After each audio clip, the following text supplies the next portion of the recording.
En tout cas, oui, j'associe ça, la peur de la perte, à la peur de plus contrôler, en fait, de plus être performant, de plus tout gérer, mais quelque chose qui peut lâcher, qui peut partir, qui peut être fragile, qui peut me donner le vertige et me faire du chagrin pendant 10 ans.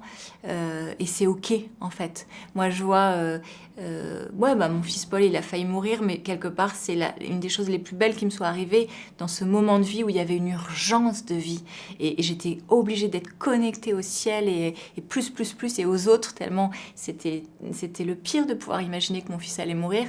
Et en même temps, au niveau de la vie, c'était tellement puissant. Je le souhaite à personne, bien sûr. Mais il y avait aussi une grande fécondité à cet endroit-là, dans l'urgence, quoi. Pareil, la mort de mon père, c'était un énorme drame et finalement ça a été très fécond après, de me sentir vivante, vulnérable, dépouillée, de creuser aussi. Ça vient nous creuser en fait. Donc du coup ça laisse de l'espace, toute cette vulnérabilité, cette fragilité, ça laisse de l'espace pour rencontrer du plus grand en soi finalement, et du silence, et plus de Dieu, plus de l'autre aussi, de la fraternité quand c'est pas Dieu. Je trouve que ces moments-là de vie, bah, ça t'oblige en fait à ouvrir davantage, à creuser, à descendre dans ton chagrin évidemment, mais aussi d'en prendre appui sur les autres.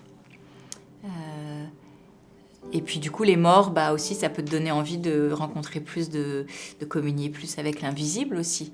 Moi je vois plein d'histoires de gens qui ont perdu des êtres chers, ça leur a ouvert la porte à l'invisible et à la vie spirituelle, donc tant mieux. Parce qu'en fait, enfin, pour moi, ça n'a pas de prix. Je me dis, qu'est-ce qui m'est arrivé de plus beau dans ma vie?